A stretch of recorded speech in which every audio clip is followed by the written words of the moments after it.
Si para vos la maternidad es la mejor etapa de la vida. Me parece que para algunas personas puede serlo y para otras puede ser la etapa más difícil y más agotadora y de que cada persona lo vive de una manera distinta. Las mujeres están teniendo como más dificultades en torno a la crianza. Ningún vínculo es 100% bueno o 100% malo. ¿Por qué no sucedería con tu hijo o tu hija? ¿Por qué está tan romantizado o idealizada la maternidad? Se polarizó mucho, ¿no? Como, es una cosa de qué lindo, qué ideal, qué hermoso, o, uy, es re difícil, es horrible, estás agotada, no tenés identidad propia.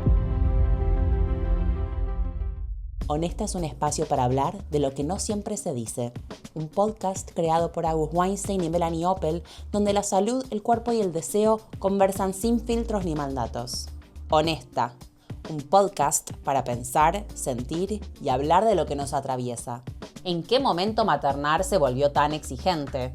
¿Qué pasa cuando buscamos respuestas afuera y dejamos de confiar en nosotras mismas? ¿Y si el maternar imperfecto también fuera suficiente? Hoy, Carolina Mora, psicóloga perinatal, asesora en crianza, comunicadora, escritora y madre. Bueno, Caro, me encanta que estés acá. Yo quería preguntarte si para vos la maternidad es la mejor etapa de la vida. Wow, esa frase parece de revista. Yo creo que depende para cada persona, ¿no? Como justo hace poco estaba hablando con unas compañeras de la facultad y decíamos, ay, fue nuestra mejor etapa de la vida, como la facu, esa libertad de estar estudiando, de salir, de no tener tantas responsabilidades, ¿no? Me parece que para algunas personas puede serlo y para otras puede ser la etapa más difícil y más agotadora y además la maternidad tiene sus etapas también, ¿no? No es lo mismo la maternidad de un bebé que de un niño de jardín, que de un adolescente, porque en la adultez de nuestros hijos e hijas supongo que un poco seguís maternando, ¿no? Entonces, bueno, también me parece que es escucharse y en ese vínculo ir viendo cómo nos sentimos, ¿no? Sí, yo pensaba como que esto que persiste como en el imaginario social, como la idea de, también como muy fomentado por redes, ¿no? Como la maternidad como mágica, intuitiva, cuando en realidad, no sé, por lo menos nosotras lo encontramos como un rol como súper complejo y lleno de ambivalencias, ¿no? En el camino que uno va transitando. Sí, como mucha idealización todavía, ¿no? Sí. Persiste en torno a la crianza, al embarazo, esa cosa romántica del bebé, de los primeros años. ¿Y para vos por qué se idealizó? Sí. Hay algo como que empezó a pasar, me parece, en los últimos años, que se polarizó mucho, ¿no? Como es una cosa de qué lindo, qué ideal, qué hermoso, te sentís realizada, uy, es re difícil, es horrible, estás agotada, no tenés identidad propia. Y me parece que la escala de grises, ¿no? Cuesta el abanico ahí en eso, de los gradientes emocionales en los que te enfrentás, ¿no? Y de que cada persona lo vive de una manera distinta. Entiendo que la romantización también tiene que ver con procesos culturales y cosas que venimos arrastrando de hace mucho tiempo, ¿no? De esto de la mujer y el destino de la maternidad como único destino posible. Qué difícil sostener esa maternidad idealizada, ¿no? Y no poder navegar el gris de la imperfección. Total.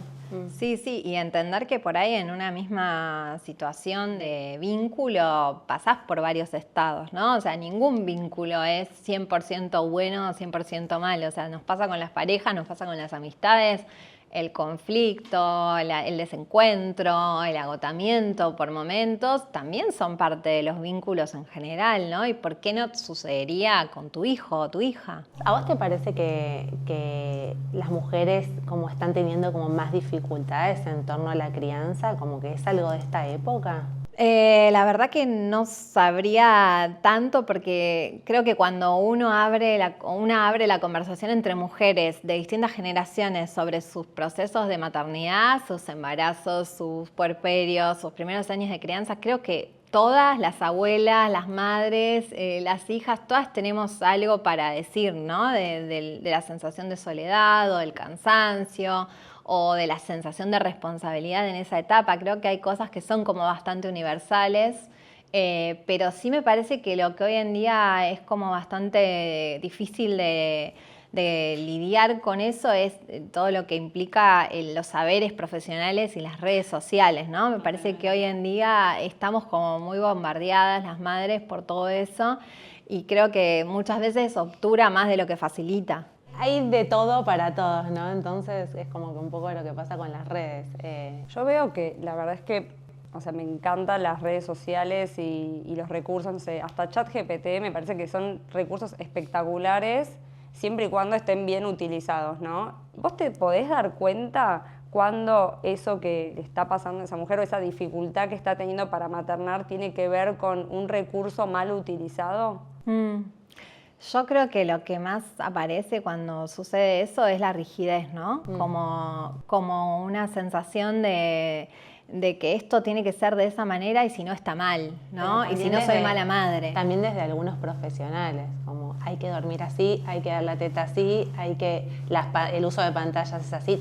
Obvio que hay recomendaciones, ¿no? Que son universales, pero después, no sé, uno se encuentra con pacientes con crisis de nervios porque la abuela le puso un ratito de la tele al nene. Sí, y lo que pasa con las recomendaciones generales es que son de laboratorio, no son de realidad cotidiana de las personas. Las recomendaciones generales se hacen en un lugar ¿no?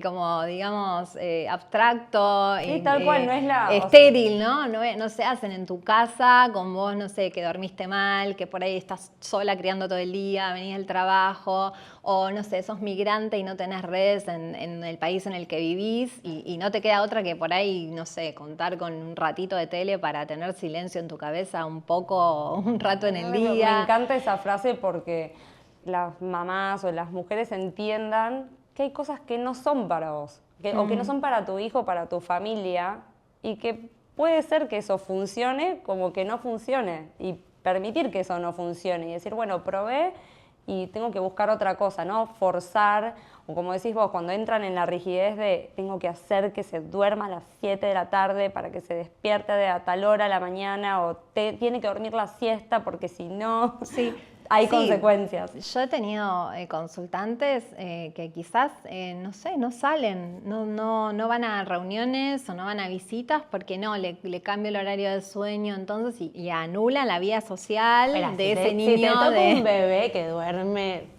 para atrás, te cambia, o sea, cómo vivís esa maternidad. La verdad que un niño que duerme mal cambia la experiencia. Sí, yo no sé qué es dormir mal. O sea, todos mis hijos se despertaban cada 2 horas, hora y media cuando eran bebitos. No, pero bebés de 3, 4 años que se despiertan 17 veces por noche. No sé, ¿viste? Uno a veces escucha esas cosas y esa gente está desesperada y necesita como ayuda del tipo que sea. Sí, obviamente hay situaciones que pueden ser más estresantes que otras, ¿no? Pero bueno, ese estándar de hacer tal cosa y que tu bebé duerma 7 horas seguidas es un poco nuevo, me parece, en algún punto. Suponete que yo soy una mamá que te dice, bueno, tengo un hijo que se despierta cada media hora, cada hora para darle la teta, ya le doy acostada, le doy dormida, ¿viste? Nuestras pacientes muchas veces dicen eso. Y vos querés ayudarla, ¿no? Y te dice, bueno, voy a hacer el curso de entrenamiento de sueño y voy a arrancar. Bueno, y empezás a ver que se empieza a obsesionar con el sueño. ¿Cómo ayudás a quebrar esa rigidez? Es re difícil y me parece que depende también como de cada paciente, ¿no? Y yo creo que el vínculo terapéutico ahí es todo, ¿no? Porque tampoco uno como terapeuta se puede poner en ese lugar o yo no me pongo en ese lugar de decir lo que tienen que hacer, como si está bien o si está mal lo que está eligiendo hacer esa persona. Me parece que es tratar de ayudar a que pueda observarse, ¿no? Como, che, ¿cómo te sentís haciendo esto, no? Como, porque también hay algo de esto de perseguir la fórmula perfecta en un montón de cosas y siempre es lo siguiente, ¿no? Como que nunca llegás a ese lugar y quizás dormís igual de mal, pero haciendo todo eso súper rígido. Entonces, bueno, quizás si te vas a la merienda con tu amiga, por lo menos distendiste un rato, ¿no? Igual, particular, nosotros a veces discutimos por el tema del sueño porque yo con mi hija más grande durmió bárbaro, era una reina, te amo, y mi hijo más chiquito durmió muy mal, nivel psicosis. Entonces yo hice el entrenamiento de sueño y para mí estuvo buenísimo y a mí me funcionó y ella es como medio anti. podemos tener una conversación larguísima sobre el sleep training o el entrenamiento de sueños. No voy por esa corriente, pero entiendo que puede ser algo que te ordene, para mí que es lo te que dé dice una Caro. estructura. Cada familia necesita cosas distintas, incluso en momentos diferentes. O sea, vos, con un hijo podés necesitar una cosa, con otro otra. Con el mismo hijo, hoy necesitas algo, en 2 años necesitas Lo que otra me parece que es un problema es que son discursos que se venden para todos. ¿Entendés? Que no, vos pensás que tu bebé está durmiendo súper mal cuando duerme como un bebé de 3 meses, porque el sleep coach te está diciendo que debería dormir tantas horas porque sí, ¿entendés? O porque la ciencia lo dice, o la carrera que ella estudió, la academia que ella estudió. Y no estamos hablando siempre que la gente que consulta o que sigue esas reglas es gente que realmente tiene un hijo con un trastorno de sueño, con un problema de sueño profundo, ¿no? Entonces, no, igual trastornos de sueño ya es otra cosa. Suele pasar eso, que quizás una madre puérpera común y corriente apenas nace su bebé ya se encuentra con no, la ventana de sueño es esta, y ni siquiera hay tiempo de que conozca cómo es el dormir de su bebé, cómo se siente ella en esos momentos. Pero como que más allá como saliendo un poco del tema del sueño puntualmente, nosotras como que trabajamos mucho con mamás y también eso, con amigas y mujeres con las que frecuentamos, como que tenemos la sensación eso de que como que se necesita como mucha ayuda en la crianza y muchas como consultas como a especialistas, ¿no? ¿Cómo vivís vos esto desde tu lugar? Creo que eso lo inventamos hace no tanto, las consultas especialistas para todo, ¿no? Sí. Como me parece que en la medida en que también se fue disgregando lo que es los saberes de la comunidad, los saberes de la familia, más de generación en generación, cuando fue perdiendo valor la palabra de la abuela, de la tía, de la vecina, ¿no? Ahí también los profesionales empezamos como a hacer esa referencia, ¿no? Hoy en día... A mí me da un poco de pena que haya perdido valor la transmisión generacional, como decir, che, lo que la abuela, la vecina, la tía, la mamá dice, ya lo cuestiono, lo empiezo a cuestionar, que antes quizás era la manera de transmitir las habilidades maternales o la manera de criar, ¿no? O sea, por un lado a veces me da un poco de pena, pero entiendo por qué cambió, ¿no? Sí, también el aislamiento, porque digo, en otras generaciones uno veía cómo criaban otras personas. Totalmente. Porque vivías en un terreno que por ahí vivían otros familiares, o tenías tu familia cerquita y tenían varios hijos, entonces ibas quedando como acompañando esas crianzas y era común convivir con bebés y con niños, y hoy en día muchas veces las madres llegan a upar a su bebé y es el primer bebé que hicieron upa en su vida, ¿no? Y es el primer bebé que vieron amamantar. Y estás sola en un departamento y bueno, y tenés Instagram y empezás a seguir cuentas. Totalmente. Y sí, justo el otro día leí un concepto que me encantó, que es como que para criar se necesita como de cierta como ecología, ¿no? Como un universo como que te acompañe, un ecosistema. Me encantó como pensarlo así. Cuando hablas de ecosistema que te acompañe, lo único que pienso, y aparte la veo a Caro, es en la corresponsabilidad. ¿Qué es ser corresponsable? Porque quizás estamos pensando que es pedir ayuda, pedir que nos hagan un favor, que me lo tengas un rato, que lo busques un día por la escuela, así yo puedo terminar de trabajar, pero me parece que va mucho más allá. No entiendo bien si tiene que ver con esto, el sueño, ¿no? Que venimos hablando del sueño, de la alimentación, de muchos mandatos. Digo, bueno, esto lo delego completamente a la otra persona, lo reparto 50-50 o no, o es un poquito, no entiendo bien. A mí me gusta mucho cómo lo explica mi pareja, Matías, que también es psicólogo y trabaja mucho con familias.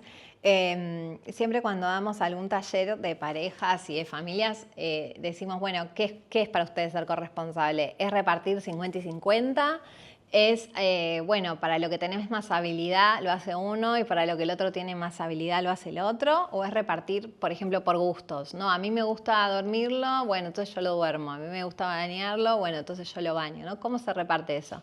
Y él siempre dice que la corresponsabilidad es el 100% cada uno, o sea, no es el 50%. O sea, ese ser vivo es tu responsabilidad al 100%, igual que, que en el caso de tu pareja, ¿no? Si estás con él es el 100%. Entonces, bueno, después uno puede ver, ¿no? De ese 100%, bueno, ¿qué hago yo concretamente? Y son acuerdos que se pueden ir conversando, ¿no? Pero en principio no es pensar, bueno, yo me ocupo de esto y ya, porque la otra persona se va a ocupar del otro resto. No, es si tenemos que salir y preparar la mochila, los dos pensamos que hay que preparar la mochila. No es, bueno, yo pienso que hay que preparar la mochila y yo mientras miro el celular, porque total está la otra persona, Le decía, ¿entendés? ¿en qué momento se me ocurrió juntar la plata para el Día del Maestro? Y es una mala idea, realmente. La como maestra, pero... Pero vos a tu marido le dijiste, o sea, esto le surgió así natamente, como decir, esto es el 100%, yo voy a hacer esto caro, vos haces aquello, o lo tuviste que entrenar y decirle, no, mira, vos vas a empezar a hacer esto? No, lo construimos juntos, porque nosotros tenemos 2 hijos, entonces en la primera crianza no fue tan así. O sea, en la primera crianza éramos más, bueno, yo hacía el 70 y él el 30 quizás, porque él trabajaba más afuera, yo no trabajé el primer año, ¿no? Claro. Entonces, yo también estaba como más...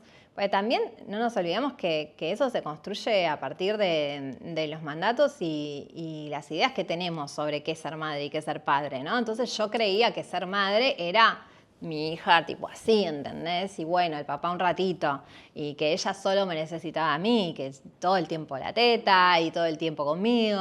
Y bueno, en la segunda crianza empecé a entender otra cosa, porque me di cuenta que no le iba a poder sostener, que no era lo que quería, ¿no? Y bueno, y fue como, che, bueno, ubiquémonos en distintos lugares, ¿no? Entonces también ahí es una construcción, me parece, y él también fue haciendo su proceso ahí, ¿no? Porque cuando en este yo, la madre lo es todo, y el otro, bueno, si está, puede estar a veces cuidando y a veces no. Cuando él se encontraba que la tenía que dormir, era re difícil. Cuando yo encontraba que quería hacer otras cosas, era re difícil, ¿no? Pero en familias donde quizás el padre pasa muchas horas afuera de la casa trabajando, ¿cómo se puede llevar eso como al plano más real? Sí, es difícil, obviamente. Yo creo que es 2 cosas, ¿no? La presencia física, que es lo que se puede, porque muchas veces no depende de lo que uno desea. Y después el sostén emocional y la repartición de la carga mental, que lo podés hacer si vos estás en la oficina y trabajás 8 o 9 horas, podés pedir un turno al pediatra, aunque estés en la oficina, ¿no? Y si tu hijo tiene fiebre, podés sentarte y decir, che, ¿querés que me pida el día yo o te lo pedís vos? No das por sentado que solo se queda ella porque es la madre, ¿no? O sea, en esas pequeñas cosas me parece que está la corresponsabilidad, ¿no? En asumir que es de los 2 ese hijo y esa situación, y no que, bueno, yo estoy más afuera. Es más de ella porque ella es la madre, es la mujer. ¿Y vos cómo conjugás tu vida familiar, tu maternidad con tu vida laboral? Tengo etapas de más lío y etapas más fáciles. Es un aprendizaje siempre, porque aparte cada nuevo año es armar la agenda de todos, obviamente. Somos 4 en casa. Nosotros nos apoyamos mucho en las instituciones. Mi hijo hace doble jornada. Y eso fue una decisión que tomamos hace 2 años y fue la mejor decisión que tomamos en nuestra crianza, porque realmente es muy difícil maniobrar. Nosotros no tenemos muchas redes de familia, abuelas, abuelos tan grandes, no tienen la misma energía los que están que cuando nació mi primera hija, o sea, pasaron muchos años. Entonces, para mí eso es clave. Y tenemos también nuestras redes de comunidad. Tenemos amigos, vecinos, que bueno, amiguitos del jardín, que che, hoy lo podés retirar, te lo podés quedar un ratito más, ¿no? Nos vamos ayudando. Pero qué importante, viste, cuando soltás esa idea de yo quería que hasta los 3 años esté en casa conmigo o que tenga una niñera, y de repente decís, bueno, mi familia hoy está necesitando que lo escolarice, y eso de repente termina generando un alivio y te descomprime y encontraste un espacio para trabajar o para entrenar o para, no sé, lo que sea. Y decís, uy, qué buena decisión, pero para eso tenés que soltar ese mandato. Sí, totalmente. Sí, es re difícil porque, bueno, yo siempre digo con mi primera hija, decía, no, yo la voy a llevar al jardín a los 4, porque no sé qué, porque estar en casa. Y cuando cumplió 2 fue como, che, quiero hacer otra cosa, bueno, que vaya al jardín. ¿Y fue por eso que sacaste el libro Voy al jardín? O sea, ¿viene de ahí? Viene de acompañar familias De en realidad, eso. pues ya mi hija iba al jardín. Yo lo tengo. Yo lo ya estaba en el jardín ella, pero sí, en parte un poco es como el habilitar ese lugar también como un lugar que lo pueden disfrutar los niños, ¿no? Como no solo que es funcional al mundo adulto. ¿Y te pasa esto, como este ejemplo que nos diste del jardín, de quizás vos hacer recomendaciones a familias en el consultorio y de repente te encontrás con un desafío en tu casa en el que no podés implementar lo que vos recomendás? Supongo que sí. La realidad es que no trabajo mucho desde las recomendaciones, o sea, no suelo hacer yo recomendaciones, suelo escuchar y en general vienen con recomendaciones de otros lados, entonces en el consultorio tratamos más como de desarmar eso y abrir preguntas sobre esas recomendaciones, ¿no? Claro. Sí, a ver, hay cosas básicas como, bueno, escúchame, obviamente crianza sin maltrato, ¿no? Digo, como cosas básicas que me parece que tienen que ver con los derechos de los niños y las niñas, pero nada, esto de si tetas y mamaderas y no sé, tantas horas en el jardín o no tantas horas en el jardín, o sea, en eso como que trato de correrme porque me parece que son decisiones además que tienen que tomar las familias. A mí me parece que, o sea, escuchándote, más que recomendar o bajar una línea, lo que haces es acompañar una decisión. Y en esto, o sea, se me ocurre mucho, o sea, yo siempre me apoyé para la crianza en libros o en historias, en cuentos, y quería preguntarte por qué habías escrito toda esta serie de libros que tienen que ver con acompañar procesos, ya sea dejar el chupete, el control de esfínteres, el voy al jardín y todos estos que a mí me parecen excelentes. ¿Cómo se te ocurrió hacerlo? O sea, ¿qué fue lo que la necesidad que apareció? Y en realidad, primero fue el primer libro que fue el de Destete, o sea, que en ese momento Teta Mamá fue un libro que nació como más de mi experiencia como madre, de mi destete con mi primera hija, y nada, yo siempre cuento que fue como algo que escribí, lo guardé en un cajón y un año después fue como, pero podría hacer algo con esto, ¿no? Como, no es que no fue algo escrito para hacer un libro, o sea. Y bueno, fue como una primera experiencia súper linda porque era un libro que se necesitaba, porque no había ningún otro libro de destete para niños en Argentina en ese momento, y fue un libro que me dio muchas gratificaciones y me las da. Y los demás tuvo más que ver como un poco con asesoramiento de mi editora, ¿no? Che, ¿qué más vas a escribir? ¿Hay que seguir escribiendo? Fue como, sí, ¿por qué no? Bueno, puede ser, ¿no? Y como la realidad es que no se me ocurría escribir otra cosa más que lo que para mí es importante, que es el acompañamiento de los procesos en la infancia, ¿no?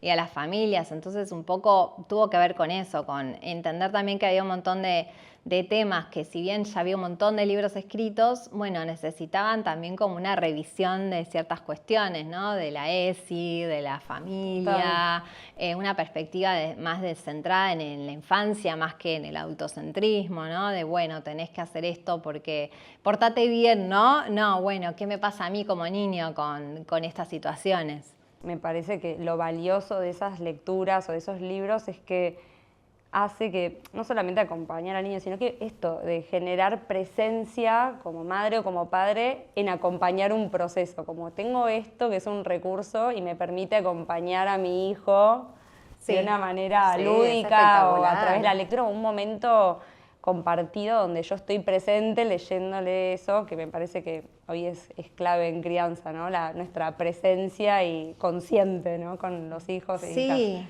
es la situación vincular de compartir esa lectura y además el libro tiene eso de que podés volver una y otra vez, ¿no? A eso y que por ahí hay un momento que no le das bola y lo dejan de leer y después vuelven y revisan ese proceso y se puede como volver a hablar de ciertos temas.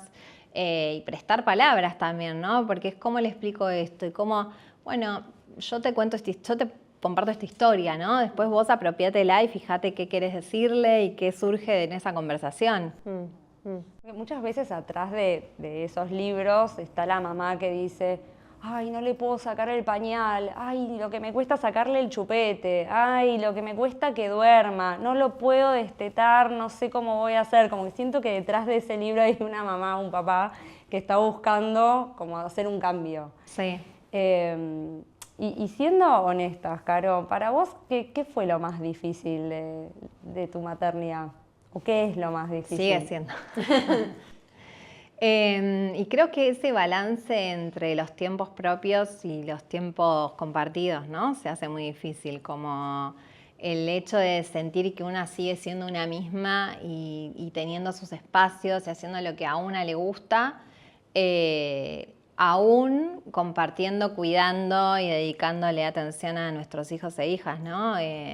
Es difícil ese balance, como de hecho es algo que en el consultorio surge un montón, ¿no? Porque hoy me fui todo el día, entonces mañana voy a estar más horas, como que estamos todo el tiempo con un debe y un haber, ¿no? De contabilidad del tiempo, que es bastante agobiante y creo que también es de las cosas más difíciles en la corresponsabilidad, ¿no? Porque realmente es como, uy, no, pero hoy lo dejé tanto tiempo y lo cuidó el papá, entonces le tengo que devolver las horas mañana y las familias muchas veces entran en esa, ¿no? Y bueno, es difícil verlo desde ese lugar, porque coarta mucho también.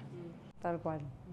Quizás uno va aprendiendo y yo que tuve la oportunidad de tener otro hijo y obviamente lo buscamos, solté muchos mandatos con respecto al sueño, la alimentación, porque lo que valoré fue la ayuda, la red, ese tiempo que yo podía tener para trabajar, en mi caso, o disponible para mí. Y entonces digo, bueno, cuando uno delega el cuidado o cuando delegas una responsabilidad, aceptar que el otro lo va a hacer a su manera y que está bien, o sea, y aflojar ahí en esa exigencia de lo durmió en el cochecito y no lo durmió en la cama, o no durmió la siesta, o le dio de comer algo que yo no le daría, y que quizás son, situaciones muy puntuales. Claro. Sí, a veces tenemos como esa fantasía o ese mandato de que el otro tiene que cuidar como yo cuidaría, ¿no? Y entonces nadie va a estar tan apto porque no sos vos y queremos ese control. Y bueno, y muchas veces vamos como encerrando, ¿no? Y nos vamos aislando porque todo lo que viene de afuera es distinto y entonces no está bien si es distinto y entonces es una amenaza, ¿no? Entonces me parece que hay que discriminar un poco ahí. Bueno, esas decisiones de cuidado que está tomando la otra persona, ¿lo ponen en riesgo o no lo ponen en riesgo? ¿Son negligentes? ¿O es, bueno, nada, simplemente una variación en cómo se presenta un alimento o en un ratito extra que se pone, no sé, una pantalla, por ejemplo, ¿no? ¿Cómo se va ese niño, esa niña de esa situación de cuidado? ¿Se va contenta? ¿Tiene buen vínculo con ese cuidador? No es lo mismo alguien que cuida una vez cada tanto, una vez por semana, que si yo estoy buscando a alguien que cuide todos los días y sostenga una rutina y unos hábitos específicos, ¿no? Entonces, me parece que a veces le pedimos a la familia, a las abuelas, a las tías, a gente que con amor se dispone a darnos ese tiempo, que cumplan un rol de empleadas o empleados, ¿no? Y que sigan ciertas reglas rígidas de una forma específica cuando no es su lugar, ¿no? Y eso, ni hablar que termina de alguna manera no sé si mejorando, pero permitiendo que esos vínculos se sostengan y que no haya conflictos, ¿no? Y hay algo también, me parece, de la flexibilidad y de las diferentes experiencias que tienen los niños y las niñas con otras personas, que es súper valioso, ¿no? Como el hecho de saber que no todo el mundo es igual y que voy a una casa y tengo ciertas reglas y voy a otra y tengo otras, y esa es la convivencia en sociedad. O sea, no van a ir a todos los lugares y van a ser como son en casa y cómo es la regla que yo le estoy transmitiendo, ¿no? Entonces se enriquecen también. ¿Cuántas veces uno vienen del cole y vienen con algo que a uno no se le hubiera ocurrido ni charlar, ni jugar, y decís, ay, mira qué lindo esto que trajo, ¿no? Y eso es porque dejaste entrar el afuera, ¿no? Y porque confiaste en que otra persona podía ofrecerle algo a tu hijo que nutra. Es que yo tengo la sensación de que muchas personas sienten como que hay como una manera correcta de criar, ¿no? Como hoy en día quizás existen como los especialistas en crianza, es como si hubiesen maneras correctas de hacer las cosas, como, bueno, todas las cosas que estuvimos conversando. ¿Y cómo pensás el tema de los límites en la actualidad? Esto a veces se escucha de otros profesionales que hoy en día hay como una mirada muy niñocentrista, y también te quería preguntar cómo manejás vos eso en tu casa, el tema de los límites, como siendo especialista en esto. ¿Te pasa a vos tipo, ¡pata! Como, pará, ¿qué querés? Bien, yo no me considero especialista, me considero que tengo formación y que intento, cada vez hacerlo mejor. Bueno, pero los hay. Obvio, pero no me nombro así, me parece que no está bueno tampoco para las familias, pero sí me parece que creo que venimos de una crianza y muchas veces cuando estamos en nuestra propia maternidad o paternidad nos pasa que queremos hacer distinto, ¿no? Entonces en ese hacer distinto muchas veces se pierde de vista como esto de, bueno, si le está haciendo bien o no a mi hijo la forma que estoy eligiendo ahora, ¿no? Porque a veces por oponerme quizás a límites muy rígidos o a una familia en donde no se podía decir lo que pensabas, bueno, terminamos quizás dejando a los niños y las niñas muy solos, ¿no? En ciertas cuestiones en las que hasta pareciera que tuvieran la responsabilidad de decidir ellos, ¿no? Si tienen ganas o no de ir a la colonia, si es bueno o no para ellos ir al colegio un día o no ir. Y son decisiones como muy grandes a veces para los niños y las niñas.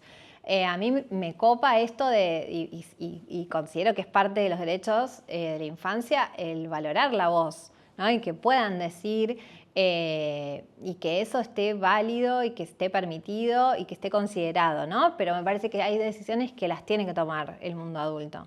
Sí, que fuimos criados de una forma muy diferente nosotros. Bueno, no quiero generalizar, pero por lo menos como las cosas que uno escucha, es como había otros conceptos. Y a veces pasa esto, en esto que decías de si gritás o no gritás. Sí, obvio que grito a veces. Yo quería saber eso.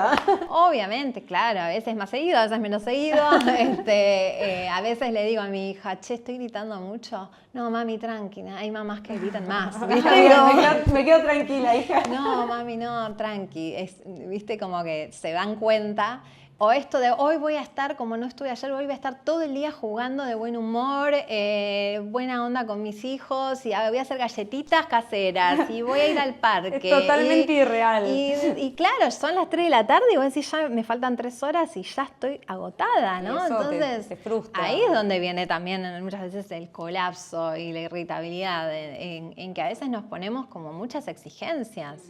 Caro, ¿y sentís que las redes nos están como influenciando un poco en cómo vivimos la maternidad? Porque uno ve imágenes de madres perfectas, cumpliendo roles mágicos, habitaciones hermosas, niños vestidos de beige, trenzas perfectas, madres que hacen cookies y budines, y uno en su casa, bueno, está ahí como maniobrando un poco dando lo mejor de sí, pero ¿cómo nos influencia esto? Bueno, eso que decís me parece súper importante, ¿no? Porque además todas esas imágenes son generalmente personas muy privilegiadas económicamente, socialmente, que pueden elegir tener un cuarto para su hijo, además de los cuartos que tienen para ellos, que pueden pintar una pared de beige porque pueden pagar, elegir el color de la pintura beige, ¿no? Y no es la mayoría de las personas de a pie que andan por la ciudad y por el mundo, ¿no? Como, entonces, bueno, hay algo también de todo eso que se vuelve como un ideal muchas veces muy inalcanzable, no solo desde lo económico, sino desde la disponibilidad de tiempo, de energía, ¿no? Entonces, bueno, se ve, yo siempre tengo como esa añoranza de los cumpleaños, ¿no? Yo siempre, viste, veo las mesas esas gigantes, como con toda la impresión de los dibujitos del tema del cumpleaños, todo con el tema, el color del cumpleaños, la torta gigante, el coso de globos, ¿no? Como, y nada, a mí me hacían una torta de granas y yo estaba feliz. Y muchas veces en mi casa mis hijos tienen torta de granas y ya. Claro, y si pudiéramos teletransportarnos y viene tu hija en el futuro a contarte que va a ser mamá y te pide un consejo, ¿cuál le darías? ¡Ay, qué difícil! Supongo que le diría que trate de escucharse ella misma y de buscar apoyo, ¿no? En personas que realmente la validen y la acompañen desde el amor, que sola no se puede. Y que nada es tan ideal ni tan perfecto, ¿no? Que a veces menos es más en la maternidad, que haga más su camino. Gracias, Caro. Gracias. No, gracias a ustedes. Gracias.